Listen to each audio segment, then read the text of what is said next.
Kennedy കരിമ്പുകാല കൂടി നമുക്കൊപ്പമുണ്ട്. Shri Kennedy കരിമ്പുകാല, Andrews താഴത്തിനെ പോലെ ഏറ്റവും പ്രധാനപ്പെട്ട ഒരു ബിഷപ്പാണ് ഇക്കാര്യത്തിൽ ഒരു നിലപാടെടുക്കുന്ന ഒരു പ്രധാനപ്പെട്ട വ്യക്തിയാണ്. എന്ത് തെളിവിൻ്റെ അടിസ്ഥാനത്തിലാണ് ഇങ്ങനെ ഒരു കാര്യം പറയുന്നത്? കാരണം ഇത്തരമൊരു പ്രസ്താവന ഉണ്ടാക്കാവുന്ന ഒരു കമ്മ്യൂണൽ സ്പ്ലിറ്റ് അദ്ദേഹം മനസ്സിലാക്കിയിട്ട് തന്നെയാണോ, കൃത്യമായ തെളിവിൻ്റെ അടിസ്ഥാനത്തിലാണോ ഇക്കാര്യങ്ങൾ അദ്ദേഹം പറയുന്നത്? ഇത്തരം കാര്യങ്ങളൊക്കെ നിങ്ങൾക്ക് അദ്ദേഹത്തോട് തന്നെ നേരിട്ട് ചോദിക്കാവുന്നതാണ്. കാരണം അദ്ദേഹം യാതൊരു ഉത്തരവാദിത്വമില്ലാത്ത ഒരു വ്യക്തിയാണെന്ന് കരുതരുത്. സീറോ മലബാർ സഭയുടെ പബ്ലിക് അഫയേഴ്സ് കമ്മീഷന്റെ ചെയർമാനാണ്. CBCയുടെ എന്ന് വെച്ചാൽ ഇന്ത്യയിലെ മുഴുവൻ കാത്തലിക് ബിഷപ്പുമാരുടെ അധ്യക്ഷനാണ്, പ്രസിഡന്റാണ്. അത്രയും വലിയൊരു ചുമതലയിൽ ഇരുന്നുകൊണ്ട് വെറും വിൺവാക്ക് പറയുന്ന ഒരാളാണ് അദ്ദേഹം എന്ന് കരുതരുത്. അദ്ദേഹത്തിന്റെ ചരിത്രം അങ്ങനെ ആരെങ്കിലും പറഞ്ഞാൽ അദ്ദേഹത്തിന്റെ ചരിത്രം മനസ്സിലാക്കാച്ചിട്ടാണ്. അദ്ദേഹത്തിന് എന്തെങ്കിലും പറഞ്ഞെങ്കിലും അതിന് തെളിവുണ്ടാവും. ആധികാരികതയോട് തന്നെയായിരിക്കും പറഞ്ഞത്. പിന്നെ തെളിവ് ചോദിക്കുന്നത് എന്താർത്ഥം? നമ്മുടെ മുന്നിൽ നിവർന്ന് കിടക്കല്ലേ ഈ സീറോ മലബാർ സഭയിൽ എന്താണ് ഉണ്ടായതെന്ന് നമ്മൾ കണ്ടതല്ലേ. ഇവര് കഴിഞ്ഞ കുറെ നാളുകളായി എന്താണ് അരങ്ങേറിയതെന്ന് കണ്ടതല്ലേ. സഭയെ വെല്ലുവിളിച്ചുകൊണ്ട് ഇവിടെ നടത്തിയ നാടകങ്ങളൊക്കെ കണ്ടതല്ലേ. അത് ശരി തന്നെയാണ്, തർക്കമൊക്കെ ഉണ്ടായി. പക്ഷേ അതല്ല, ഇതിൽ PFI പോലെ ഒരു സംഘടന ഇടപെട്ടു എന്ന കാര്യം ഇപ്പോഴാണ് പറയുന്നത്. ഇതൊരു അന്വേഷണ ഏജൻസിയും മുമ്പ് പറഞ്ഞു കേട്ടില്ല, മാധ്യമങ്ങൾ വാർത്തയായിട്ടില്ല. ഇപ്പോൾ ആൻഡ്രൂസ് താഴത്ത് പറയുമ്പോൾ മാത്രമാണ് ഇത് പുറത്തേക്ക് വരുന്നത്. അപ്പോൾ ഇതിനൊരു രണ്ട് മുഖങ്ങളുണ്ടല്ലോ, ഒരേ സമയം അപകടമാണ് രണ്ടും. തെറ്റാണ്. സഭയുടെ മേജർ ആർച്ച് ബിഷപ്പായിരുന്ന മാർ ജോർജ് ആലഞ്ചേരി ഇതിനു മുമ്പ് പറഞ്ഞിട്ടുണ്ട്. തെറ്റാണ്, നിങ്ങൾക്ക് ഓർമ്മക്കുറവാണ്. അദ്ദേഹം ഇതിനു മുമ്പ് പറഞ്ഞിട്ടുണ്ട്. 2-3 വർഷത്തിന് മുമ്പ് അദ്ദേഹം പറഞ്ഞു ഈ സഭയ്ക്ക് ഉള്ളിൽ ആളുകൾ നുഴഞ്ഞു കയറുന്നു, ഫണ്ടിങ് നടത്തുന്നു. കാര്യം ഇവിടെ ഒരു വിമത വിഭാഗം ഈ എറണാകുളം അങ്കമാലി അതിരൂപതയിൽ അങ്ങോളം ഇങ്ങോളം വൻ റാലികൾ, വൻ പ്രകടനങ്ങൾ, മുഴുവൻ തട്ടുകാശ് കൊടുത്തുകൊണ്ട് മുഴുവൻ, അതായത് ഓരോ ജോലി ബിസിനസ്സും ചെയ്യുന്നവരൊക്കെ മാസങ്ങളോളം ഒരു പണിക്കും പോകാതെ ഓരോ ജോലിക്ക് പോയിക്കൊണ്ടിരുന്നവർക്കൊക്കെ മുഴുവൻ ചെലവും കൊടുത്ത് വണ്ടിയും വാഹനങ്ങളും ഒക്കെ വമ്പൻ റാലികളും ഒക്കെ നടത്തി. വലിയ രാഷ്ട്രീയ പാർട്ടികളും വലിയ ഈവന്റ് മാനേജ്മെന്റുകൾ നടത്തുന്നവരുടെ പരിപാടികൾ. ഈ ലക്ഷക്കണക്കിന് രൂപ ഇവർക്ക് എവിടുന്ന് കിട്ടി? ഇവരെങ്ങും പിരിവെടുത്തതായിട്ട് നമുക്കറിയില്ല. ഇവർക്ക് ഫണ്ട് എവിടുന്ന് കിട്ടി? ഇത്തരം ഒരുപാട് കാര്യങ്ങൾ ഇതിനകത്ത് നടന്നുകൊണ്ട് കുറെ കാലമായി. ഞാൻ ചോദിക്കട്ടെ, അവർക്ക് ഫണ്ട് കിട്ടിയെന്ന് തന്നെ കരുതാം. അങ്ങനെ തന്നെ കരുതിയാലും അത് PFIയുടെ ഫണ്ടാണ് എന്നത് ഉറപ്പിക്കാൻ കഴിയുന്നത്. കാരണം ഗുരുതര ആക്ഷേപമാണല്ലോ ഉന്നയിച്ച അങ്ങനെ ഒരു സംഘടന മറ്റൊരു സംഘടന അതിൻ്റെ അകത്ത് ഇടപെട്ടു എന്നതിന്റെ തെളിവുകളുണ്ടോ?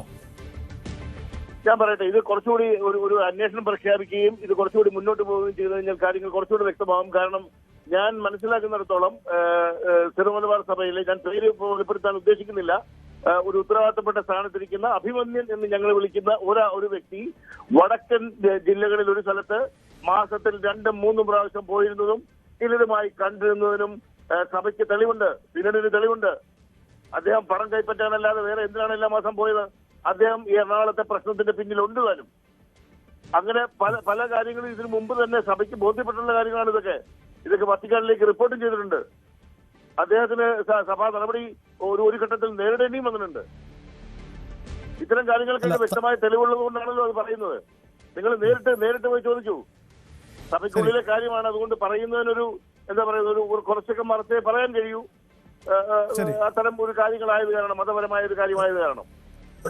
താങ്കൾ ദയവായും തുടരുക. ശ്രീ കെന്നഡി കരിമ്പുകാലവും തുടരുക. ഷൈജു ആന്റണി ഉണ്ട് നമുക്കൊപ്പം. ഷൈജു ആന്റണി, അതിഗുരുതരമാണ്. ഈ ആൻഡ്രൂസ് താഴത്ത് ഉന്നയിച്ചേക്കാൾ ഗുരുതരമാണ്. വടക്കൻ കേരളത്തിൽ ചിലയിടത്തൊരു പ്രധാനപ്പെട്ട ഈ അൽമായ മുന്നേറ്റത്തിനൊപ്പം നിന്ന, അല്ലെങ്കിൽ വിമത വിഭാഗമെന്ന് ആക്ഷേപിക്കുന്നവർക്കൊപ്പം നിന്ന ഒരു വൈദികൻ വടക്കൻ കേരളത്തിൽ ഒരിടത്ത് നിന്ന് കൂടിക്കാഴ്ച നടത്തുകയും ഫണ്ട് വാങ്ങുകയും ചെയ്തു എന്ന വലിയൊരു ആക്ഷേപം കൂടി ഉന്നയിക്കപ്പെടുന്നു. എന്നടി പറഞ്ഞത് വൈദികനെന്നല്ല, അഭിവന്ദ്യൻ എന്നാണ്. എന്ന് പറഞ്ഞ ഒരു മെത്രാൻ എന്നാണ് പറഞ്ഞത്. എന്ന് പറഞ്ഞാൽ ആൻഡ്രൂസ് താഴത്ത് ഇപ്പോൾ പറഞ്ഞിരിക്കുന്നത് ഒരു മെത്രാനെതിരെയാണെന്നാണ് കന്നഡി പറഞ്ഞു വയ്ക്കുന്നത്. അങ്ങനെ മെത്രാനെതിരെ ആണെന്നുണ്ടെന്നുണ്ടെങ്കിൽ അദ്ദേഹം അത് വെളിപ്പെടുത്തണമെന്നാണ് ഞാൻ ഈ പറഞ്ഞുള്ളൂ. ഞാൻ പറഞ്ഞത് അദ്ദേഹം വെളിപ്പെടുത്തണമെന്നേ. അദ്ദേഹത്തിനെ സഹായിച്ച ഉദ്യോഗസ്ഥൻ ആരാണ്? അദ്ദേഹത്തിനെതിരെയും കർദിനാളിനെതിരെയുമുള്ള കേസുകൾ നിന്നു പോയത് എങ്ങനെയാണ്? അത് ഈ ഉദ്യോഗസ്ഥൻ വഴിയാണോ? ഈ ഉദ്യോഗസ്ഥൻ എന്തൊക്കെ കാര്യങ്ങളാണ് വിളിച്ചു പറഞ്ഞത്? അത് അദ്ദേഹം വെളിപ്പെടുത്തണം. ശ്രീ കെന്നഡി കരിമ്പുകാല, ഇക്കാര്യത്തിലെ ഇതൊരു അന്തരീക്ഷത്തിൽ ഈ വിഷയങ്ങളെ നിർത്താതെ അങ്ങനെയെങ്കിൽ നിങ്ങൾ ഈ തെളിവുകൾ എന്തുകൊണ്ട് കൈമാറുന്നില്ല? കാരണം സഭയിൽ ഒരു സ്പ്ലിറ്റിന്റെ അങ്ങേയറ്റം എത്തിയതാണ്, അത്തരമൊരു സംഭവം ഉണ്ടായതാണ്. അപ്പോൾ ഈ തെളിവുകൾ കൈമാറാതെ ഇപ്പോൾ ഇത് ചില സൂചനകളായി പുറത്തുവിടുന്നതിൽ എന്താണ് അർത്ഥം എന്നതാണ് ആക്ഷേപം. അല്ല, അത് ആക്ഷേപമൊന്നും അല്ലാന്നേ, അതൊക്കെ വളരെ ബുദ്ധിപൂർവമായ അവരുടെ ചില ഇടപെടലുകളാണ്. എന്ന് പറഞ്ഞാൽ അത് തെളിവൊന്നും ഉണ്ടായിട്ടൊന്നുമില്ല. ഇതിങ്ങനെ പറയണം, ഇങ്ങനെ കുറെ പുകപഠനം ഉണ്ടാക്കണം എന്ന് മാത്രം കരുതിയിട്ടാണ്. അത് മാത്രമല്ല, അതിന്റെ രാഷ്ട്രീയ ലക്ഷ്യം എന്ന് പറയുന്നത് കേരളത്തിൽ ഒരു മുസ്ലിം നസ്രാണി തർക്കമുണ്ട് എന്ന് വരുത്തി തീർക്കണം. അത് വളരെ ബോധപൂർവമായ ഒരു പരിശ്രമമാണ്. അത് കുറെ വർഷങ്ങളായി ഇവർ ചെയ്തുകൊണ്ടിരിക്കുന്നതാണ്. അതിന്റെ തുടർച്ചയാണിത് എന്ന് മാത്രമാണ് ഞാൻ കരുതുന്നുള്ളൂ. അതിന്റെ അപ്പുറത്തേക്ക് എന്തെങ്കിലും ഉണ്ടെന്ന് ഞാൻ കരുതുന്നില്ല. ശ്രീ കെന്നഡി കരിമ്പുകാല, കേൾക്കുന്നുണ്ടോ? ഇത് നിങ്ങൾ സംഘപരിവാറിനെ സഹായിക്കാൻ വേണ്ടി ഉണ്ടാക്കുന്ന ഒരു ആക്ഷേപമാണ്. നിങ്ങളെന്ന് ഉദ്ദേശിച്ചത് ആൻഡ്രൂ സ്ഥാനത്തിന്റെ ഭാഗം കോട്ടിയതാണ് ഞാൻ പറഞ്ഞത്. അദ്ദേഹം അടക്കം ED അന്വേഷണം അടക്കം നേരിടുന്നവർ സ്വാഭാവികമായും കേന്ദ്ര സർക്കാരുമായി ഒട്ടു നിൽക്കാനുള്ള ശ്രമത്തിന്റെ ഭാഗമായി ഈ ആക്ഷേപം ഇങ്ങനെ ഒരു പ്രതീതി ഉണ്ടാക്കുന്നു എന്നതാണ് പറയുന്നത്. ആ പറയുന്നതിനകത്തും ഒരു അടിസ്ഥാനമില്ല. കാരണം ED അന്വേഷണത്തെയൊന്നും ഞാൻ കരുതുന്നില്ല ഏതെങ്കിലും ഒരു മെത്രാന്മാർക്കോ ആർക്കെങ്കിലും ഭയക്കണമെന്ന്. കാര്യം അവരൊന്നും വ്യക്തിപരമായി ഫണ്ട് ഉണ്ടാക്കുന്നവരല്ല. ബാക്കി സഭയ്ക്കാകമാനം ഒന്നിച്ചുള്ള ഉത്തരവാദിത്തങ്ങളെ സഭയ്ക്കുള്ളൂ. അതിന് അവരെന്തിനാ ഭയപ്പെടുന്നത്? അതൊക്കെ വെറുതെ ഒരു നരേറ്റീവ് അങ്ങനെ ഉണ്ടാക്കിയെടുക്കുന്നതാണ്. അപ്പൊ ആളുകളെ ഇത്തരം കാര്യങ്ങൾ ഇതൊക്കെ അബദ്ധത്തിൽ ഇങ്ങനെ പറഞ്ഞ് അത് ആളുകൾ അറിയാൻ മേലാത്തൊരു വിശ്വാസത്തിലെടുക്കും. ഞാൻ ചോദിക്കുന്ന 6-7 വർഷമല്ലോ, അത് വസ്തുതയല്ലേ? കെന്നഡിക്ക് അറിയാവുന്നതല്ലേ?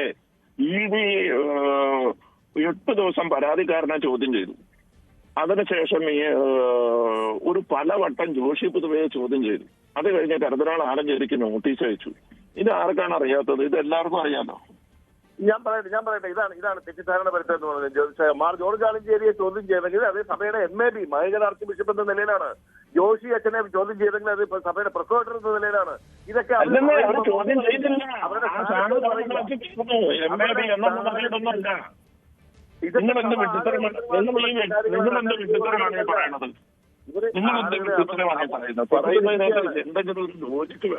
ഇത് തെറ്റിദ്ധരിപ്പിക്കുന്ന പ്രചരണവും ഈ പ്രചരണത്തിലൂടെയാണ് ഇവർ പിടിച്ചു നിൽക്കുന്നത്. ഇവർക്ക് പിടിച്ചു നിൽക്കണമെങ്കിൽ ഇത്തരം പ്രചരണമെങ്കിലും മുന്നോട്ട് കൊണ്ടുപോയിക്കൊണ്ടേയിരിക്കണം. അതിനുവേണ്ടി അവർ എന്തും പറയും. ഞാൻ ചോദിക്കുന്നത്, ഒരു 8-10 കൊല്ലത്തോളമായി ഒരു സംഘം ആളുകൾക്ക് ചെലവിനും കൊടുത്ത് റാലിയും നടത്തി ഇങ്ങനെ മുന്നോട്ട് കൊണ്ടുപോകാൻ ഫണ്ട് എവിടെ കിട്ടി? കോടിക്കണക്കിന് രൂപ ഇത് വേണ്ടി വരും. എവിടെ കിട്ടി കാശ്? ഈ ഫണ്ട് അതാ പറഞ്ഞത്. പ്രോപ്പറായ ഒരു അന്വേഷണം വന്നു കഴിഞ്ഞാൽ അത് കെന്നഡി തന്നെ പറയണം. കെന്നഡി ആർക്കാണ് ചെലവിന് കൊടുത്തതെന്നുള്ളതൊക്കെ കെന്നഡി തന്നെ പറയണം. നമുക്കറിയാൻ പാടില്ല. ഞങ്ങൾക്ക് ചെലവുള്ള പരിപാടിയില്ല. അതൊക്കെ കെന്നഡി പറയേണ്ട കാര്യമാണ്. ഞങ്ങൾക്കറിയില്ല. ഞാൻ പറയട്ടെ, കുറെ നാളുകളായി നിങ്ങൾ ചെലവിന് കൊടുത്ത് കുറെ ആളുകളെ കൊണ്ടു നടക്കുന്നുണ്ടെങ്കിൽ അതൊക്കെ നിങ്ങൾ പറയണമെന്നേ. അത് ഞങ്ങൾ എന്ത് ചെയ്യാനാണ്? ഞങ്ങൾക്ക് എങ്ങനെ പറയാൻ പറ്റും? നിങ്ങൾ കുറെ നാളുകളായി ഇത് ചെലവിന് കൊടുത്ത് കൊണ്ടു നടക്കുന്നു. നിങ്ങൾ ഈ എറണാകുളം അങ്കമാലി അതിരൂപതയ്ക്കകത്ത് അതിശക്തമായ ഭിന്നിപ്പുണ്ടാക്കാൻ വേണ്ടി നിങ്ങൾ കുറെ സംഘത്തെ ഉണ്ടാക്കുകയും നിങ്ങൾ എന്തെല്ലാം കോപ്രായങ്ങളാണ് കാണിച്ചു കൊടുത്തത്. അതിനെല്ലാത്തിനും നിങ്ങളിപ്പോ മൾട്ടി കളർ പോസ്റ്റർ വരെ അടിച്ച് കേരളം മുഴുവൻ പഠിച്ചു. എന്തോരം പരിപാടിയാണ് ചെയ്തത്. അപ്പൊ അതിനൊക്കെ എവിടെ നിന്നാണ് കാശുണ്ടാവണമെന്ന് നിങ്ങൾ തന്നെ പറയണം. അല്ലാതെ ഞങ്ങൾക്ക് എങ്ങനെ പറയാൻ പറ്റും? ഓക്കെ, ഞാൻ അത്യാവശ്യമായിട്ട് വേറൊരു മീറ്റിംഗ് കയറുന്നതുകൊണ്ട് ഇത് കട്ട് ചെയ്യാണ് കേട്ടാ. ശരി, ഷൈജു ആന്റണി തിരക്കിലാണ്. ശ്രീ കെന്നഡി കരിമ്പുകാല, ഈ പണം വാങ്ങി വടക്കൻ കേരളത്തിൽ പോയി പണം വാങ്ങി അങ്ങനെയൊക്കെയുള്ള കാര്യം പറയുമ്പോൾ അതിനൊരു കൃത്യമായ തെളിവ് വേണ്ടേ? അങ്ങനെ ഒരു തെളിവില്ലാതെ ഈ ആക്ഷേപം അല്ലെങ്കിൽ അന്വേഷണ ഏജൻസികൾക്ക് മുന്നിൽ അല്ലെ ഈ സഭയിലെ ഈ സ്പ്ലിറ്റ് ഉണ്ടായ സമയത്തൊക്കെ നിങ്ങൾക്കത് എത്തിക്കാമായിരുന്നില്ലേ? ഇപ്പോൾ ഇതിങ്ങനെ ചില സൂചനകളായി പറയുമ്പോൾ, പ്രത്യേകിച്ച് ഒരു തെരഞ്ഞെടുപ്പ് കാലത്തൊക്കെ പറയുമ്പോൾ അതൊരു രാഷ്ട്രീയ ലക്ഷ്യത്തിന് പിന്നിലല്ലേ എന്ന ആക്ഷേപം ശരിയായി ഉണ്ടായി വരില്ലേ? അത് സ്വാഭാവികമല്ലേ? പറയുന്നതിന് ഒരു അടിസ്ഥാനമില്ല. എന്ത് രാഷ്ട്രീയ ലക്ഷ്യം? പുരോഹിതർക്ക് എന്ത് രാഷ്ട്രീയം? അവരുടെ ഉത്തരവാദിത്ത സ്ഥാനങ്ങളിൽ ഇരുന്നുകൊണ്ട് പറയേണ്ട കാര്യങ്ങൾ പറയുന്നു. കാരണം അവർക്ക് ഒരുപക്ഷെ എന്താ പറയുക, ഒരു സഹിക്കാവുന്നതിനപ്പുറത്തേക്ക് ചിലപ്പോൾ കാര്യങ്ങൾ എത്തിയപ്പോൾ 1-2 വാക്കുകളൊക്കെ ഇങ്ങനെ പുറത്തേക്ക് വന്നു പോകുന്നതായിരിക്കാം. കാരണം ഇത് ഉത്തരവാദിത്തപ്പെട്ടവരെയൊക്കെ അറിയിച്ചിട്ടുള്ളതാണ്. വത്തിക്കാനിലും കാര്യങ്ങൾ അറിയിച്ചിട്ടുള്ളതാണ്. 2-3 വർഷം മുമ്പേ MAB മേജർ ആർച്ച് ബിഷപ്പ് തന്നെ ഇക്കാര്യത്തെ കുറിച്ച് പറഞ്ഞിട്ടുള്ളതാണ്. ഇതിനെക്കുറിച്ചൊന്നും പ്രോപ്പറായിട്ടൊരു അന്വേഷണം നടന്നില്ല. ഞാൻ പറഞ്ഞില്ല, ഇതിനകത്ത് നമ്മുടെ ഈ ലവ് ജിഹാദിനെ കുറിച്ച് നമ്മൾ സംസാരിക്കുമ്പോൾ ഇങ്ങനെ പറയാനുണ്ട്, ലവ് ജിഹാദ് ഉണ്ടോ? ആ ലവ് ജിഹാദ് ഉണ്ടോ എന്ന് ചോദിച്ചപ്പം ഇല്ല, ലവ് ജിഹാദ് ഇല്ല എന്ന് വേണമെങ്കിൽ പറയാം. പക്ഷേ ലവ് ജിഹാദിന് തുല്യമായ കാര്യങ്ങൾ ഇവിടെ നടക്കുന്നില്ലേ? അത് നടക്കുന്നുണ്ട്. അത് നാട് മുഴുവൻ നടക്കുന്നുണ്ട്. ഇത് അത്രേ ഉള്ളൂ. അപ്പൊ എന്താണ് പറഞ്ഞത് എന്ന ആ വാക്കിൽ പിടിക്കാതെ ഇങ്ങനെ കാര്യങ്ങൾ നടന്നിട്ടുണ്ടോ? ഇവർക്ക് ഫണ്ട് എവിടുന്ന് കിട്ടി? ഇവർ ഈ 8-10 വർഷമായിട്ട് ഇങ്ങനെ പ്രസ്ഥാനവുമായിട്ട് ഈ 10-34 രൂപതയുള്ള ഈ ശ്രീമലബാർ സഭയിൽ എറണാകുളം അങ്കമാലി മാത്രം 10 കൊല്ലമായിട്ട് ഇങ്ങനെ കൊണ്ടു നടക്കണമെങ്കിൽ കോടിക്കണക്കിന് ഒരുപാട് ചെലവ് വന്നിട്ടുണ്ട്. ഈ ഒരു സംഘം, ഒരു വലിയ സംഘം ആളുകൾ ഇതിന്റെ പിന്നിൽ, ഒരു വലിയ സംഘം 100-300 പുരോഹിതരും ഇതിന്റെ പുറകെ നടക്കണമെന്നുണ്ടെങ്കിൽ ചില്ലറ കാര്യമാണ് 10 കൊല്ലം കൊണ്ട് നടക്കുക. ഈ രീതിയിലുള്ള ഫണ്ട് എവിടെ നിന്ന് കിട്ടി? സഭയെ വെല്ലുവിളിക്കാൻ ഇവർക്ക് ഫണ്ട് എവിടെ നിന്ന് കിട്ടി? എത്രയോ തവണ വത്തിക്കാൻ പോവുകയും ഡൽഹി പോവുകയും വിമാനക്കൂലി മാത്രം കോടിക്കണക്കിന് രൂപ ഇവർക്ക് ചെലവായിട്ടുണ്ട്. എവിടുന്ന് കിട്ടി ഈ ഫണ്ടൊക്കെ? അപ്പം ഇത് ഇവർക്ക് വെളിപ്പെടുത്തണ്ടേ? ഇത് ചോദിക്കുമ്പോഴത്തേക്കും ഇവരുടനെ വേറെ എന്തെങ്കിലും കാര്യങ്ങൾ പറഞ്ഞ് MAB ED ചോദ്യം ചെയ്തു, അത് ചോദ്യം ചെയ്തു. അതൊക്കെ ഒരു വശത്ത് നടന്നോട്ടുന്നേ. അതൊക്കെ സർക്കാർ സംവിധാനമാണ്. സർക്കാർ സംവിധാനത്തിൽ അത്ര അന്വേഷണമൊക്കെ ഉണ്ടാവും. അതിൽ അവർ ഉത്തരവാദിത്തപ്പെട്ട സ്ഥാനത്തിരിക്കുന്നെങ്കിൽ അവർ മറുപടി കൊടുത്തോളും. അവര് അതിന്റെ കാര്യങ്ങളൊക്കെ നീക്കാൻ സഭയ്ക്ക് അറിയാം. ഇവരോട് ചോദിച്ചതിന് ഉത്തരം പറയും. ഇവര് സഭയെ വെല്ലുവിളിച്ച് ഈ 10 കൊല്ലമായിട്ട് പോയപ്പോ ഇവർക്ക് ഒന്നാമത് സഭയെ, കത്തോലിക്ക സഭയെ വെല്ലുവിളിക്കാൻ ഇവർക്ക് ധൈര്യം എവിടുന്നുണ്ടായി? ഇവർക്ക് മാനസികവും പിന്തുണയും. അതെ, ശ്രീ കെന്നഡി, ഇവർക്ക് പുറത്തു നിന്നും ഒരു സഹായം കിട്ടി, അതിന് ഫണ്ട് ചെയ്യപ്പെട്ടു എന്ന ആക്ഷേപം അത് ശരി തന്നെ എന്ന് കരുതുക. അത് PFI തന്നെയാണ് എന്ന് ഉറപ്പിക്കുന്നത് എങ്ങനെയാണ്? അതിനെന്തെങ്കിലും തെളിവുകൾ ആ തരത്തിലുണ്ടോ? കാരണം ആ പ്രസ്താവന, ആ സംഘടനയുടെ പേര് പരാമർശിക്കപ്പെടുമ്പോൾ അതൊരു കമ്മ്യൂണൽ സ്പ്ലിറ്റിന്റെ സ്വഭാവം ഉണ്ടാക്കും എന്നതുകൊണ്ട് കൂടിയാണ് ഞാനത് പറയുന്നത്. അല്ലാതെ PFIയോട് യാതൊരു സ്നേഹം കൊണ്ടല്ല പറയുന്നത്.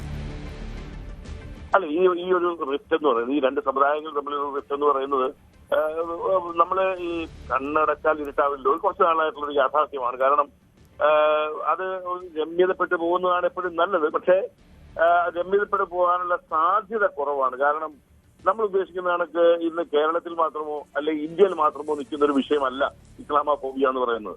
ലോകത്താകമാനം ജനം കഷ്ടപ്പെടുകയാണ്. ലോകത്താകമാനം ഈ ഒരു ഐഡിയോളജി കൊണ്ട് ജനം വല്ലാതെ കഷ്ടപ്പെടുന്നുണ്ട്.